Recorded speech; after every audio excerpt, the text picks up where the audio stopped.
Dan di pintu masuk itu juga ada himbauan untuk mencuci tangan dahulu sebelum memasuki lingkungan SMA 1, juga kawasan wajib pakai masker. Itu. Slide selanjutnya, Mas. Itu untuk persiapan kami secara fisik. Nah, kalau untuk guru-guru belajar lebih giat.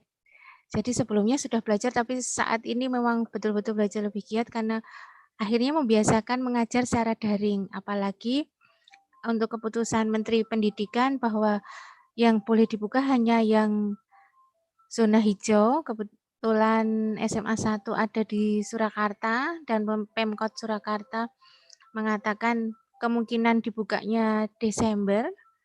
Nah, akhirnya kita belajar bagaimana mengajar secara daring. Nah, Bapak Ibu guru itu antusias sekali belajar dari mulai aplikasi pembelajaran daring yang ada Google Classroom, Office 365, ada pula aplikasi edit video. Jadi Bapak Ibu guru itu menyiapkan video pembelajaran, kemudian mereka mengeditnya. Nah, yang sekolah lakukan, sekolah itu menyiapkan semacam studio untuk syuting Bapak Ibu guru, letaknya di kelas. Jadi nanti bisa menggunakan papan tulis, LCD yang tersedia, juga ada lampu, jadi nanti biar gambarnya bagus.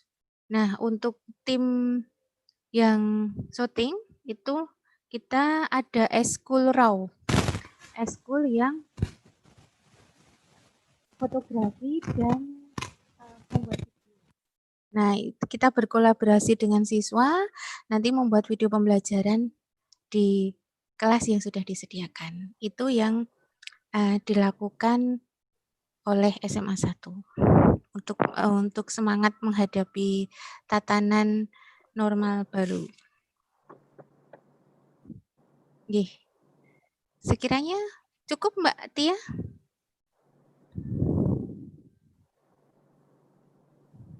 Baik, terima kasih Bu Untari atas penjelasannya. Jadi memang beberapa dapat disimpulkan memang selama SFH itu ada beberapa kegiatan pendidikan pembelajaran dilakukan secara online dengan beberapa cara begitu Ibu. Kemudian untuk itu yang untuk paparan yang kedua, saya mempersilahkan Ibu Ati untuk dapat mulai materinya. Mohon Mas Jody untuk bisa share materi. Terima kasih. Halo. Bu Ati, apakah videonya bisa dinyalakan? Sudah saya klik. Tapi masih belum bisa nggih? Iya tuh Mbak. Halo. Halo, suaranya sudah terdengar, hanya saja videonya memang tidak tampak. Iya. Bagaimana Bu Ati? Apakah Bu Ati berkenan seperti ini atau bagaimana? Aduh, pasti saya nggak bisa melihat teman-teman, nggak bisa melihat anak-anak juga. Saya nggak bisa melihat Bu Ati. Saya juga tidak bisa melihat. Sedih nih, aduh nggak bisa gabung dengan teman-teman. Aneh ya, ini saya klik di start videonya nggak bisa tuh Mbak Tia. Oh begitu, atau kalau share screen-nya apakah Bu Ati bisa melihat? Share screen-nya nggak bisa juga. Tadi beberapa kali saya lihat Pak Bayu, tapi menghilang lagi. Oh begitu. Tadi yang muncul Pak Bayu. Saya ada di sini. Ada Pak Bayu. Iya. Bagaimana Bu Ati ini mau menjelaskan tentang paparannya Ibu Ati atau kita melalui materi yang Ibu Ati buat atau bagaimana? Atau Bu Ati mau bercerita langsung saja? Bercerita langsung saja ya. Ini gak apa-apa ya, gak keberatan nih teman-teman gak melihat saya dan anak-anak saya. Enggak, Mas Ibu, cuman seru sih ya. Yang saya sayangkan adalah materinya yang sudah Ibu Ati buat. Kalau Bu Ati tidak itu, monggo. Tapi kalau Bu Ati punya sudah print sendiri materinya bisa Ibu Ati. Nanti tinggal Mas Jody yang share screen. Tuh, atau Bu Ati bercerita dulu aja kita mendengarkan. Karena memang ini kita kan diskusi dan tanya jawab lebih banyak. Monggo Bu Ati. Oke, ya. Pada prinsipnya sepertinya sama dengan Bu Utari tadi sudah dimulai. Tadi saya sudah memulai, tapi nggak tahu mungkin tidak tersampaikan karena kendala teknis ya.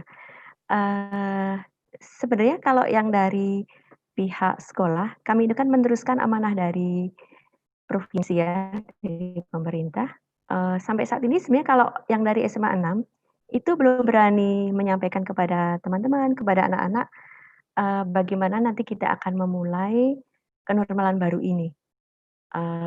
Artinya kalau yang dari kota itu sudah sepakat dan sudah ditentukan oleh Pak Wali Kota, kita mulai belajar itu positif awal tahun ya.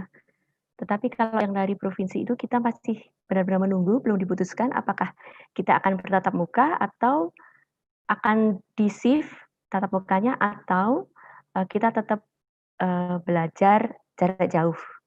Nah, kalau yang jarak jauh ini tentu saja sudah disiapkan oleh guru-guru kita semua di SMA 6 khususnya ya.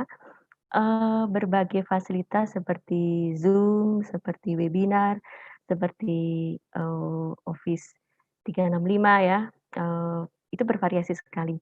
Cuman yang perlu saya sampaikan di sini adalah kok saya lebih pengen diskusi dengan anak-anak dan juga teman-teman tentang masa-masa melewati pandemi, sebelum pandemi, kemudian mendadak pandemi, terus kemudian harapan teman-teman, harapan anak-anak saya dalam hal ini peserta didik untuk menghadapi kenormalan baru ini.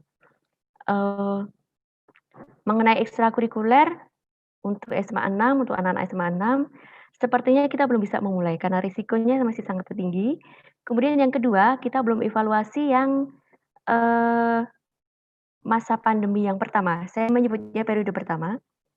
Kendala apa saja yang tidak memungkinkan kita untuk melaksanakan beberapa kegiatan karena amanah dari provinsi itu kita kan nggak boleh memberikan materi anak yang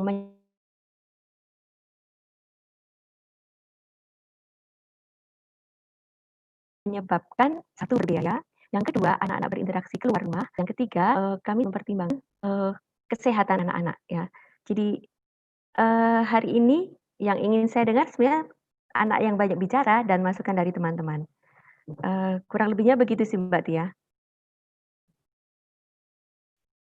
Halo? Halo, baik, terima kasih Bu Ati. Tadi juga agak suaranya sempat hilang sebentar. Oh ya? Mungkin sinyal, iya. Begitu. Aduh. Nggak apa-apa, ini kebetulan sudah ada, ini mau kita mulai tanya jawab. Boleh Bu langsung. Untari dan Bu Ati. Baik, ini Boleh, ada pertanyaan dari Mas Didi dari Solo Bersimfoni.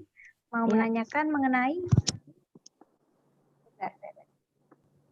Bu Untari dan Bu Ati, kalau sekolah dengan daring menggunakan fasilitas apa saja ya, dan apakah kira-kira Office 365 efektif atau tidak? Ini saya dulu atau Bu Untari dulu nih? Bu Ati dulu aja, monggo. Kami pengennya ideal, Mbak Tia ya dan teman-teman semuanya dan anak semua. Cuman masalahnya kalau yang di SMA 6 masih terkendala dengan teknis tadi ya. Ada anak-anak yang belum bisa mengikuti kalau kita menggunakan teknologi yang webinar tadi. Tetapi dari evaluasi yang kami lakukan sementara ini, insya Allah nanti di kenormalan baru kami akan adakan itu. Tentunya tidak hanya Office 36 sih Mbak ya, 365 tetapi berbagai media yang bisa kita gunakan.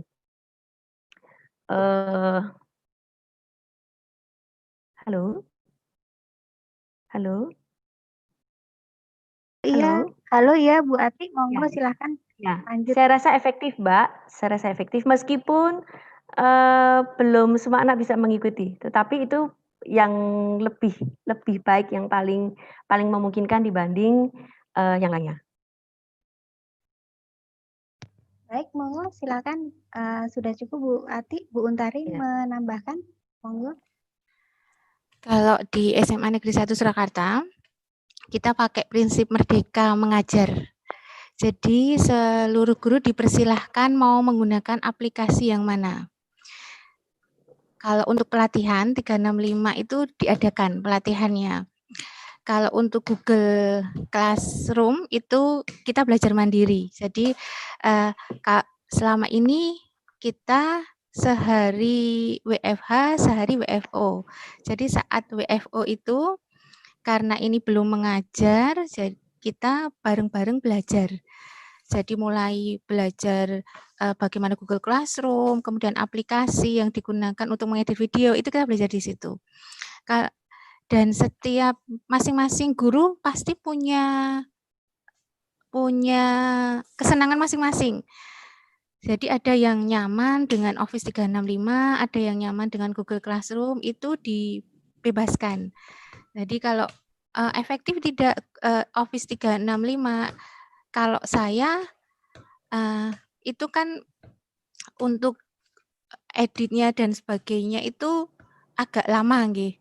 Jadi kalau saya lebih efektif yang Google Classroom itu lebih nyaman kalau untuk saya. Tapi kan ada teman-teman lain yang lebih suka Office 365 karena tugas-tugasnya bisa langsung dikoreksi saat itu juga, ada coret-coretannya semacam itu.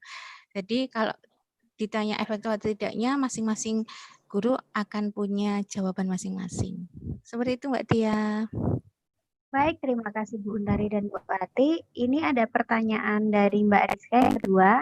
Tapi setelah ini nanti ada Pak Bayu Sangka dan juga Bu Asri yang akan mengajukan pertanyaan tapi langsung. Jadi dengan video. Ya. Sebentar. Saya bacakan yang pertanyaan kedua dahulu. Bu Ati dan Bu Untari mengenai era new normal yang kini mewajibkan protokol kesehatan yang lebih ketat, apakah ada sistem punishment bagi siswa atau seluruh tim sekolah yang lalai atau tidak menerapkan anjuran protokol kesehatan di sekolah? Dan mungkin bisa share apakah sudah ada atau rencana sosialisasi berperilaku di era new normal ini. Terima kasih. Monggo silahkan Bu Ati dulu atau Bu Untari. Halo.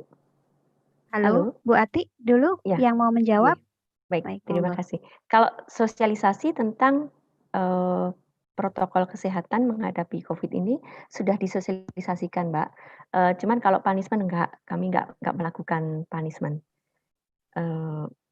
Jadi lebih ke pendekatannya ke personal, ke tiap wali kelas, ke semua peserta didik, kemudian tidak menyampaikan punishment. Begitu Mbak Tia. Ati, monggo Bu Untari.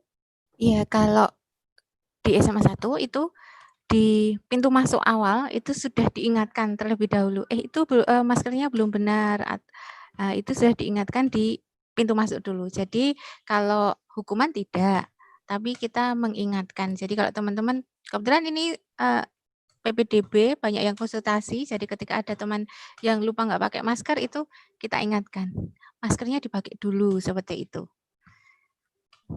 Kalau sekolah apakah menyiapkan masker, Bu? Misalnya ada beberapa yang mungkin lupa membawa gitu untuk masuk ke sekolah atau memang tidak boleh masuk? Tidak boleh masuk karena kita tidak menyiapkan. Iya. Baik, kalau begitu sekarang bisa Pak Bayu kalau mau bertanya bisa langsung dinyalakan videonya dan mic-nya. Terima kasih. Oke. Terima kasih Mbak Tia. Selamat siang Bu Untari, Bu Ati, apa kabar? Semoga baik, alhamdulillah. Ya. Oke, terima kasih dong Bu atas sharingnya. Ini sebenarnya banyak sekali yang akan saya tanyakan, tapi nanti lainnya nggak kebagian. Ya, tadi menyambung dari Mas Didik dan Rizka. Jadi ini sebenarnya karena terkait dengan apa yang kita lakukan, kita semua mengalami hal yang sama. Bagaimana kita mentransfer sebuah ilmu ataupun pengetahuan melalui daring ini akan menemui berbagai macam rintangan ya. Nah, tantangannya pada era kenormalan baru ini adalah menurut pribadi saya adalah cara mentransfer pengetahuan yang sifatnya bukan kognitif tapi lebih pada afektifnya. Nah, ini saya pengen tahu nih apa yang dilakukan di SMA 6 dan SMA 1 dalam rangka membentuk karakter ini, karena otomatis akan ada sesuatu yang hilang manakala kita menggunakan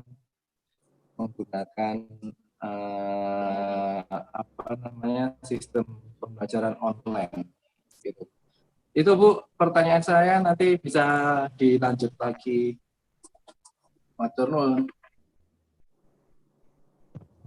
Baik, monggo Bu Ati dan Bu Untari untuk menjawab pertanyaan Pak Bayu. Bagaimana Bu Ati? Halo, Bu Untari dahulu kalau begitu. Boleh silakan. Oh ya, monggo. Begini, kalau memang ini pertanyaannya sangat menarik. Bagaimana membentuk karakter siswa di saat kita tidak berhadapan langsung dengan siswa. Yang kemarin saya lakukan, itu kita berkomunikasi dengan orang tua. Jadi, kita memberikan pembelajaran, itu kan kalau di SMA 1 kita bikin grup kelas ya. Grup kelas, kemudian ada grup orang tua. Kalau grup orang tua sebenarnya, kalau perwalian saya, biasanya memang saya buat grup orang tua untuk komunikasi dengan orang tua.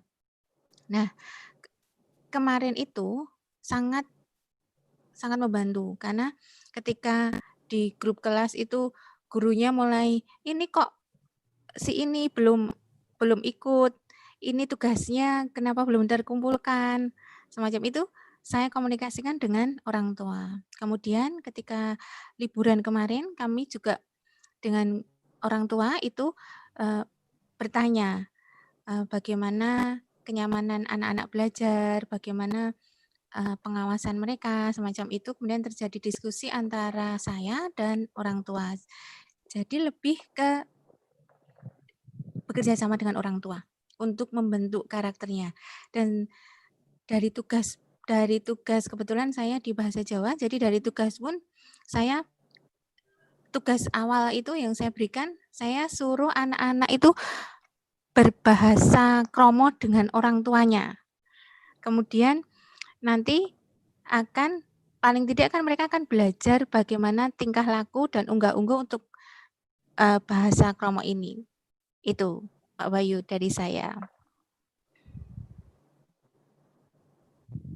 Baik, monggo, terima kasih Bu Untari atas jawabannya. Bu Ati, monggo bisa menjawab, menambahkan. Suaranya tidak terdengar, Bu Ati.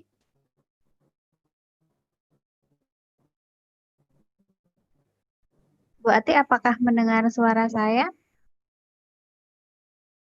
Tapi tidak terdengar suaranya, Ibu.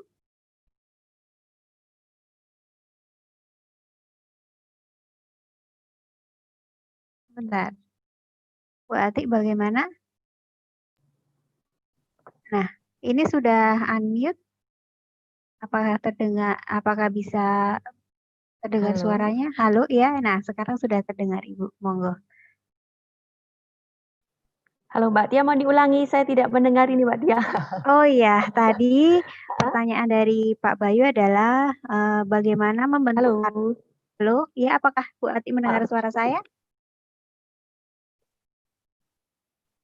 Halo Ibu, Bu Ati. Halo Mbak Tia, ulangi. Halo, Oh ya, halo. baik, ya.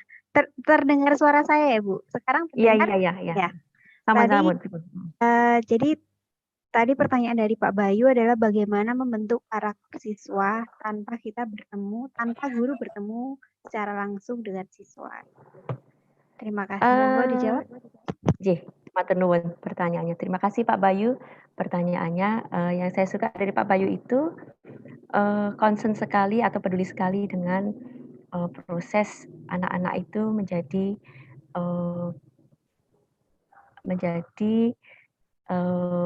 lebih berkarakter ya.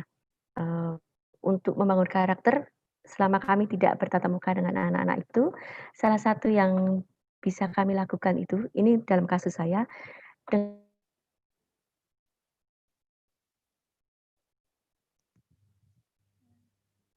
Bu Ati, mohon maaf, suaranya hilang lagi. dengan menggunakan Google Form untuk riset list dari hal yang terkecil, Mbak Tia. Saya lisensi, patuh tidak mereka, menghargai tidak mereka ketika saya share tentang mereka menjawab ketika WA. Saya selalu hati-hati sekali, bahkan ketika menggunakan hurufnya, kenapa guru-gurunya, ketika menggunakan emoticon, bagi saya itu sangat sangat penting, karena kalau anak-anak tidak hanya berkomunikasi dengan guru dan temannya, tetapi berkomunikasi dengan masyarakat luar yang lebih luas. Kemudian cara berkomunikasi menggunakan WA itu cara bertutur kata, cara menyapa, cara menggunakan emoticon, kemudian di jam-jam berapa mereka patut atau kalau dalam bahasa Jawa itu prayogo, ketika menyapa atau menjawab atau bertanya kepada guru mereka. Nah, kita bisa melatih anak-anak itu disiplin, kita bisa melatih anak-anak itu menghargai orang lain, ketika mereka dengan kesadaran penuh segera mengisi presensi. Kemudian yang kedua, setiap guru mempunyai peraturan yang berbeda ketika memberikan materi dan memberikan tugas. Nah, dari memberikan tugas dan materi ini kita bisa mendidik anak dari awal, dari hal yang sangat sederhana, ketika mereka patuh, mereka disiplin, jam berapa harus mengumpulkan tugas, ada yang guru, pendek memberikan waktu untuk menyelesaikan tugas, ada guru yang memberikan kelonggaran. Nah, ada beberapa anak itu susah sekali dididik untuk mendisiplinkan diri ya, tetapi alhamdulillah, pada akhirnya karena dipaksa itu menjadi biasa. Mereka baru menyadari bahwa ternyata ada momen-momen tertentu ketika misalnya mereka membutuhkan guru, WA tidak dijawab, mereka merasa nggak nyaman, mereka merasa terganggu. Nah, hal-hal seperti itu belajar empati ya Mbak ya, seperti yang disampaikan dalam Adi Pangastuti itu, seperti yang disampaikan dalam Hasalaku bahwa bagaimana kita mengajari anak-anak empat papan, bagaimana mengajari anak-anak tentang menempatkan diri, itu penting sekali. Itu bisa kita bangun dengan hal-hal seperti itu. Kurang lebihnya begitu Mbak Tia. Halo. Terima kasih. Halo ya, terima kasih Bu Ati dan Bu Untari. Jadi tadi jawaban Bu Untari adalah peran orang tua sangat penting menjembatani antara guru dan siswa. Sedangkan Bu Ati mengajari bagaimana cara berkomunikasi yang baik melalui online. Ini sepertinya memang anak milenial untuk cara berkomunikasi dengan online itu mungkin mengira sama kayak teman sebaya ya Bu ya. Betul Jadi memang sekali.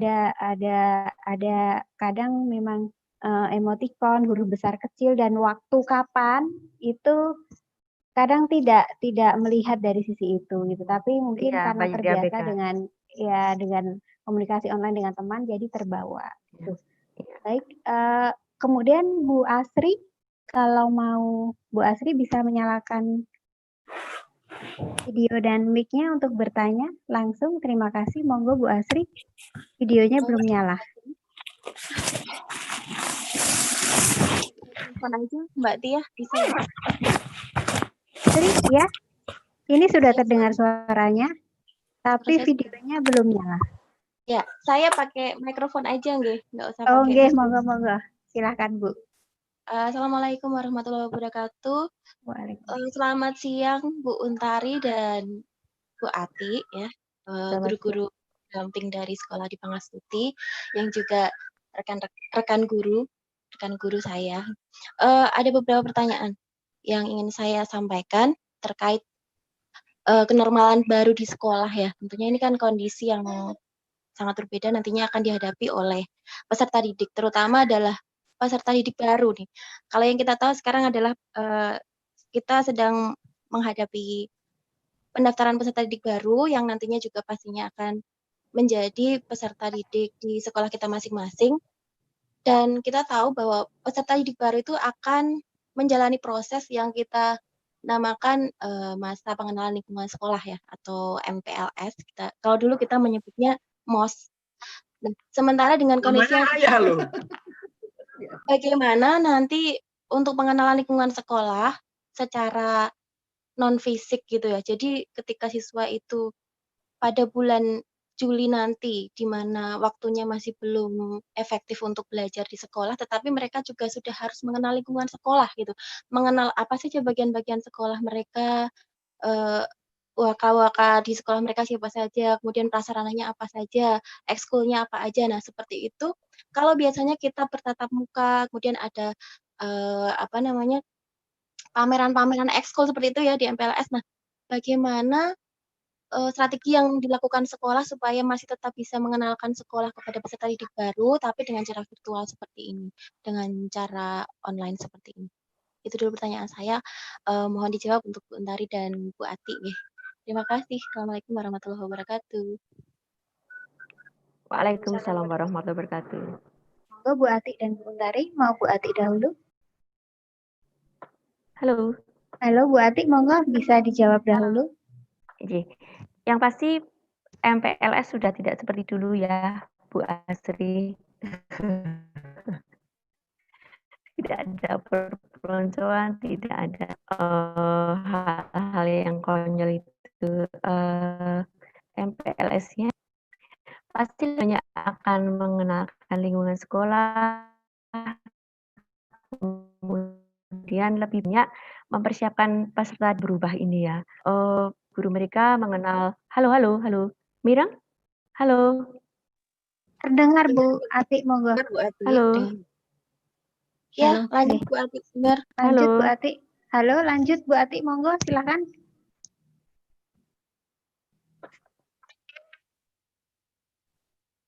Monggo, halo Bu Ati.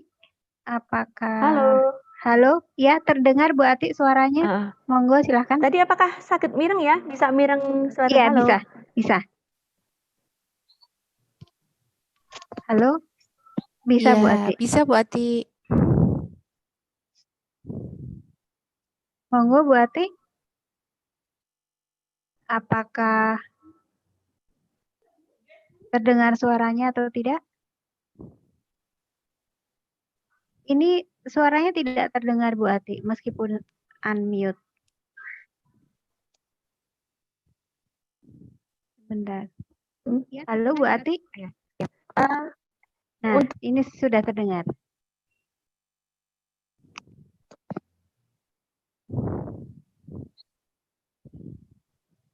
Atau mau dijawab Halo. Ya, putus-putus. Enggak, putus-putus Bu Ati. Ini mute lagi.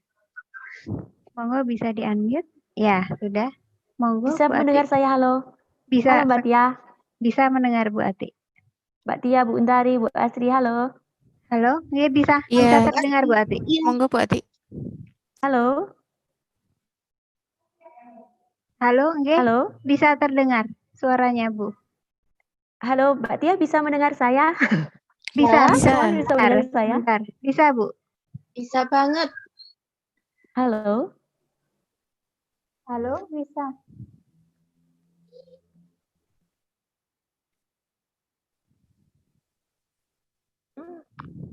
Bu Ati bisa kok terdengar suaranya, ya. Oke, Ji. Boleh saya teruskan? Boleh saya teruskan, Ji? Monggo. Halo. Silahkan. Jadi kalau di SMA 6 untuk MPLS sudah kami siapkan, kami lebih berorientasi kepada bagaimana anak-anak beradaptasi dengan kenormalan baru ini.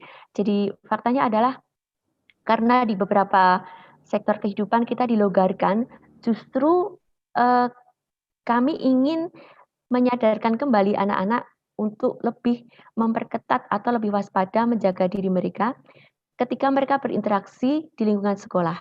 Karena untuk sampai saat ini MPLS-nya belum ada wacana untuk bertatap muka. Jadi MPLS-nya masih tetap dalam konteks pembelajaran jarak jauh. Bagaimana menyajikan informasi tentang lingkungan sekolah, tentang guru-guru, tentang materi-materi yang akan mereka pelajari kelak.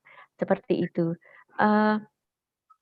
Kenapa? Karena anak-anak supaya lebih adaptif lagi sebelum peristiwa COVID ini, Mbak. Sebenarnya ketika peristiwa COVID ini, sebelum COVID ini sudah mulai dikenalkan pelajaran jarak jauh, tetapi kemudian semua menjadi serba mendadak ketika COVID.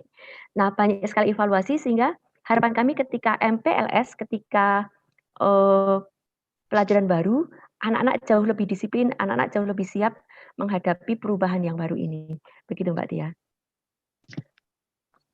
Halo? Baik, halo, terima kasih Bu Ati. Jawabannya, monggo Bu Untari bisa menambahkan.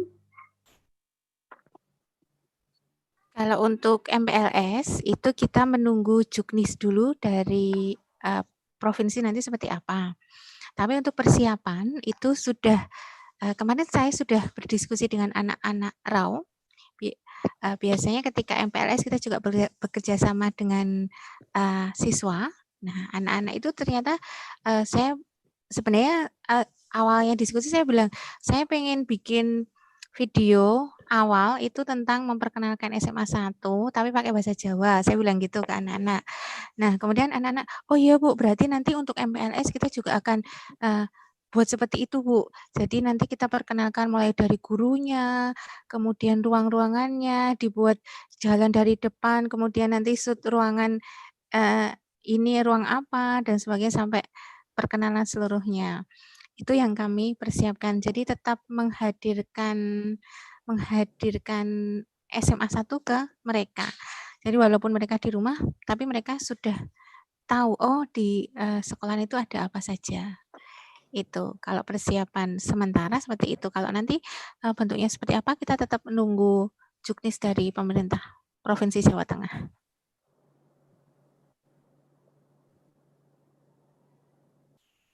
Bu Asri, apakah sudah terjawab? Ya, apakah dimungkinkan nanti misalnya ada bentuk MPLS dalam bentuk virtual gitu Bu? Misalnya kita buat video perbagian dari lingkup sekolah. Misalnya kesiswaan bikin video sendiri nanti dikenalkan ke murid-murid, kemudian di-share mungkin via YouTube atau mungkin juga ada Google ada Zoom meeting seperti ini kemudian dijadwalkan misalnya hari ini nanti untuk kesiswaan, besok untuk humas, besok lagi untuk BK. Nah, mungkin apakah bisa seperti itu gitu, dan kan kalau MPLS itu berarti kita harus memperkenalkan sekolah itu ke ratusan siswa ya, banyak sekali, dan untuk bisa menjangkau semua siswa itu apakah nanti ada hal-hal secara virtual seperti itu yang bisa kita sharing ke anak-anak gitu. Misalnya kita juga bisa berinteraksi dengan mereka dengan meeting seperti ini. Jadi kalau di MPLS di lapangan, di sekolah itu kita kan bisa wawancara, bisa ngasih pertanyaan, kuis, kadang kasih hadiah untuk interaktif dengan para siswa baru sehingga mereka lebih semangat gitu loh untuk menghadapi sekolah. Nah, mungkin seperti itu dari saya. Terima kasih. Terima kasih Bu Asri masukannya. Mungkin malah menjadi ide buat Bu Untari dan Bu Ati di SMA masing-masing, karena Bu Asri juga guru dari SMK Negeri 7 Surakarta. Terima kasih sekali Bu Asri dan Bu Untari dan Bu Ati. Kemudian ini ada pertanyaan dari Mbak Profita dari Pisgen. Ada nggak nih cerita seru dari siswa selama mereka ngejalanin belajar dari rumah? Cerita yang mengharu biru atau cerita syahdu? Apalagi ini ada kemungkinan masih mesti bersabar sampai Desember nanti. Adakah kegiatan non-akademis yang pernah dilakukan atau akan dilakukan pihak sekolah dengan para siswa? Terima kasih. Monggo Bu Ati dahulu atau Bu Untari yang akan menjawab?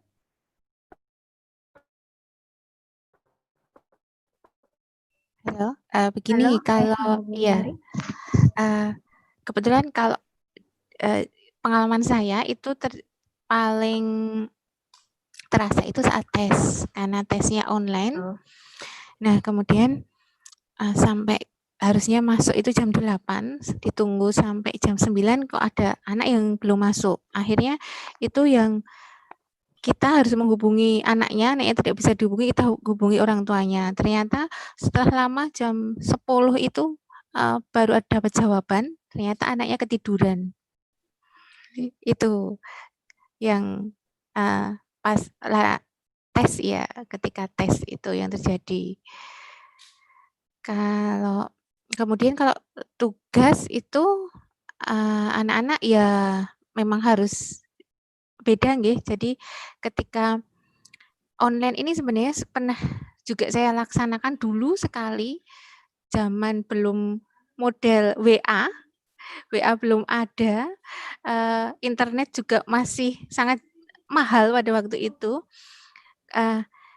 Waktu itu saya di Semarang, kemudian saya harus ngajar. Nah, anak-anak itu saya minta buka blog saya, kemudian mengirim tugasnya, itu hasilnya luar biasa. Tapi ini mungkin karena semuanya online ya, mungkin jadi anak-anak akhirnya entah bosen atau apa. Ini di peserta ini sepertinya ada anak-anak saya di sini. Mungkin nanti bisa memberikan masukan. Ada Mbak Winda, ada Mbak Cynthia, ada Mas Eki. Nanti mungkin bisa masukan sebaiknya seperti apa. Nah, begitu Mbak Tia. Baik, terima kasih Bu Untari. Bu Ati, monggo. Apakah bisa terdengar suaranya?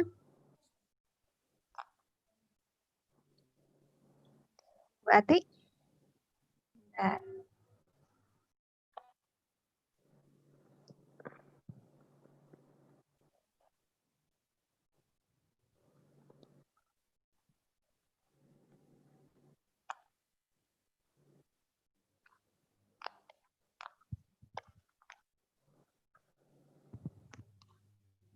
Bu Ati, suaranya tidak terdengar?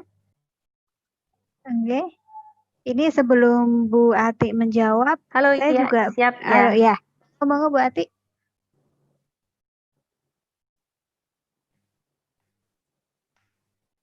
Halo Bu Ati. Halo. Oke, monggo bisa dijawab. Pengalaman yang Halo. mengharu Halo. tidak? Iya. Saya Mirang. Ya, suaranya terdengar Bu. Saya Mirang, nggih. Halo, halo, nggih. Nggih. Oh iya, terdengar, terdengar.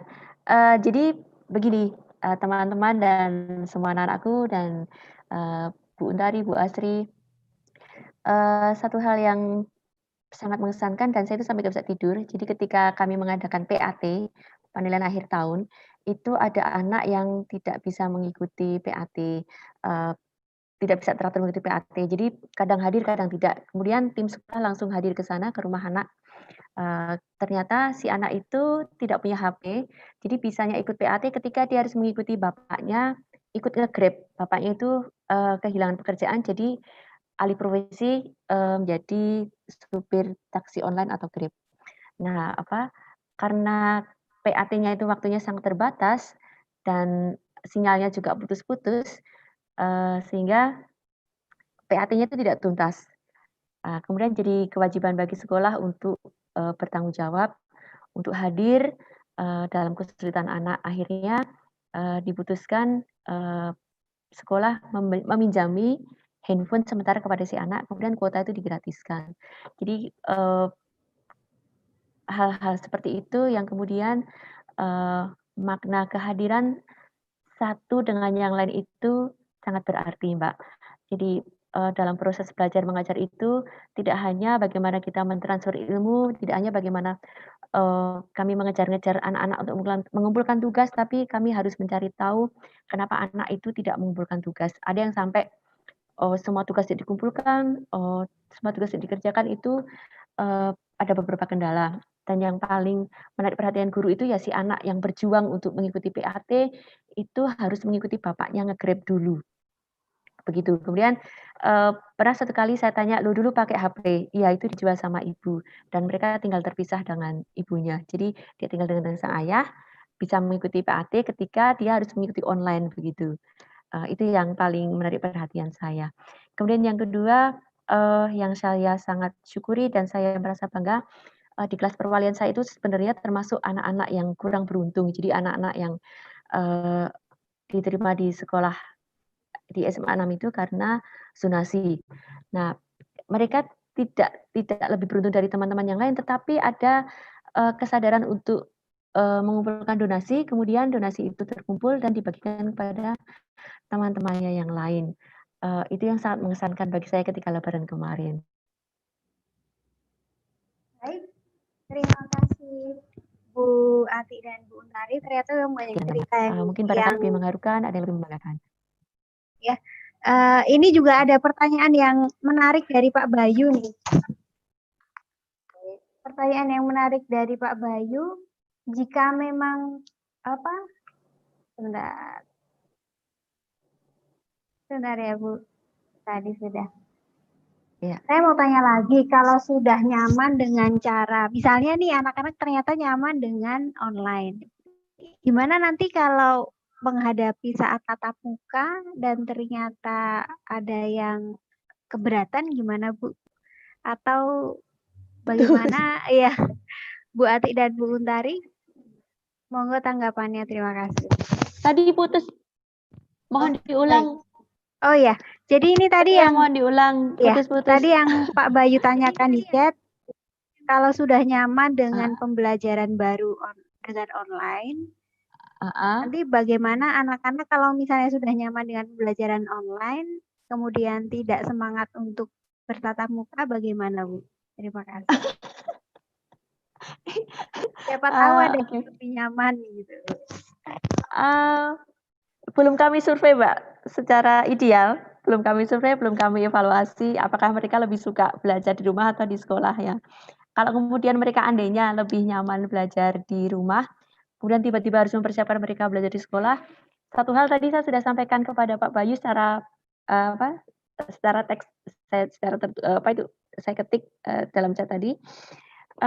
Ya kita harus membangun kesadaran anak bahwa kita harus siap dengan perubahan apapun, harus adaptif dengan perubahan bahkan seburuk apapun, Mbak. Jadi kalau misalnya bagaimana mempersiapkan anak kalau belajar online asik, kalau bertemu muka juga asik, seperti itu. Kalau saya lebih berpandangan seperti itu ya. Jadi salah satu karakter yang perlu kita tanamkan anak adalah bagaimana selalu bersikap positif, bagaimana selalu menyikapi positif dalam keadaan apapun. Begitu Mbak Tia dan Pak Bayu. Baik, monggo Bu Untari bisa menjawab pertanyaan Pak Bayu yang menggelitik tadi. Iya, ya ini tantangan untuk kita karena saya yakin ketika mau buat video itu persiapannya luar biasa. Ada naskah dulu, kita mau pakai kostum apa, itu kan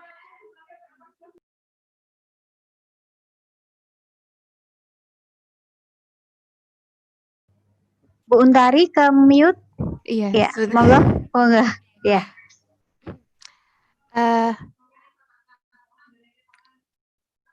Jadi tantangan ya untuk kita para guru. Jadi nantinya pastinya kalau saya berpikir dari awal memang saya berpikir untuk ada di depan kelas itu seperti artis.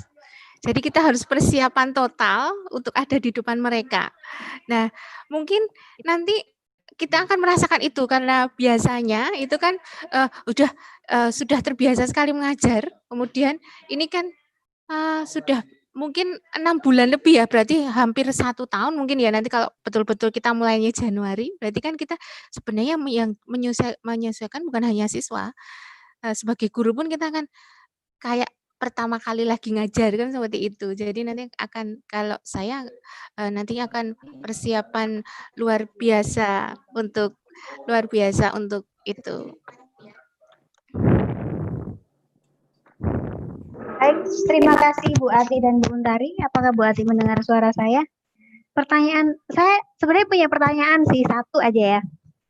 Kan dari keputusan Mas Menteri Pendidikan bahwa keputusan anak sekolah atau tidak itu di tangan orang tua. Jadi misalnya prosedurnya semua sudah masuk kan, ada tahap-tahapnya dan yang terakhir adalah persetujuan orang tua. Nah, jika ada anak yang tidak, orang tua yang tidak setuju anaknya tatap muka, sedangkan sudah mulai bertatap muka, apakah berarti ada 2 cara, Bu?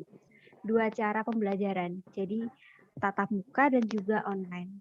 Begitu, Bu Untari. Bisa dijawab? Saya akan menanyakan Bu Ati melalui chat. Ya. Oh iya. Kemarin itu jadi diskusi kita ketika ada di ruang wakil kepala.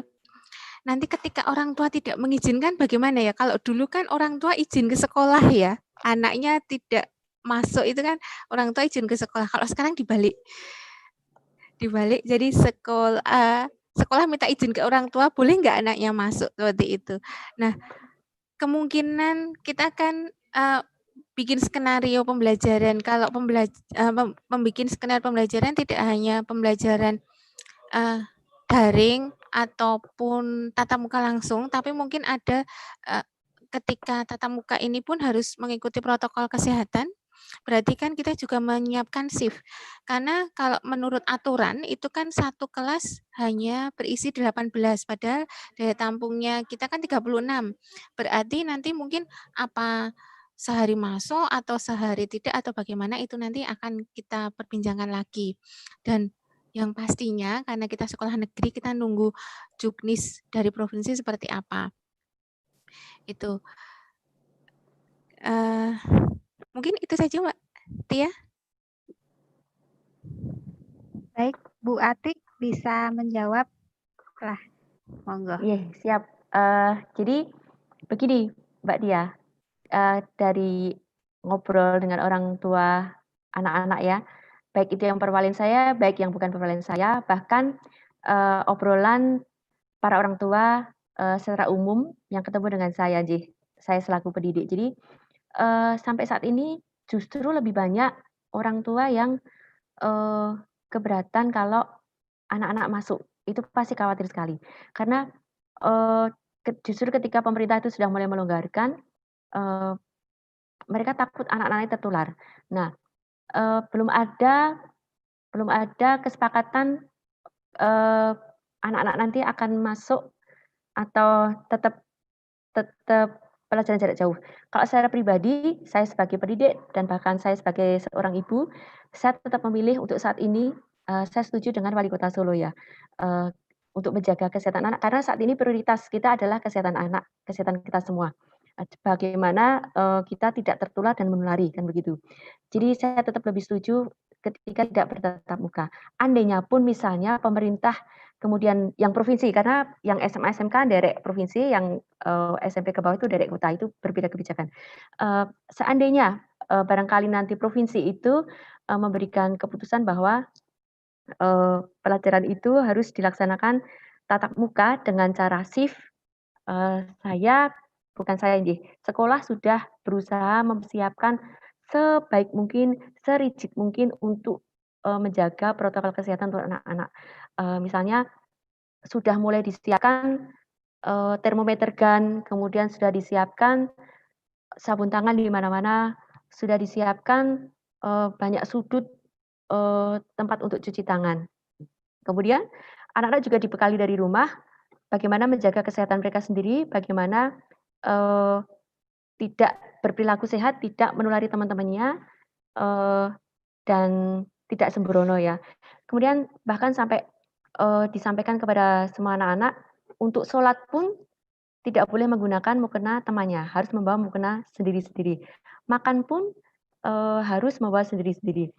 Nah, untuk menghadapi orang tua yang menolak untuk menghadirkan anak ikut pelajaran, tetap kami harus berusaha mensosialisasikan kepada orang tua, meyakinkan kepada orang tua bagaimana menjaga atau membekali anak-anak ini, bagaimana menjaga diri supaya tidak menulari dan tertular di lingkungan manapun, tidak hanya di sekolah, Mbak. Karena yang saya perhatikan masyarakat sudah mulai longgar, sudah berani ke mall, sudah berani ke pasar, sudah berani ke jalan. Kita bisa perhatikan di lingkungan sekitar kita dan kita bisa perhatikan di setiap sudut kota Solo ya. Barangkali yang bisa saya sampaikan seperti itu. Jadi andainya pun misalnya orang tua mulai keberatan untuk menyekolahkan anak kembali, kita bisa menegakkan dengan protokol kesehatan yang sangat disiplin dan sangat ketat. Begitu Mbak Tia. Baik, terima kasih Bu Untari dan Bu Atik. Ternyata sesi diskusi dan tanya jawabnya seru sekali ya. Ini Pak Bayu juga gayeng sekali di chat ya Pak Bayu ya. Sepertinya berarti besok narsum berikutnya Pak Bayu ya. Ini aja diteruskan nggak apa-apa Mbak. Ini kalau Ini ada kan, ya kalau ini sesinya ditutup terus kemudian kita kalau mungkin ini mumpung kita ketemu kan, kalau mau dibuka sesi baru lagi yang ngobrol itu bisa difasilitasi tergantung teman-teman yang lain. Siap Pak Bayu.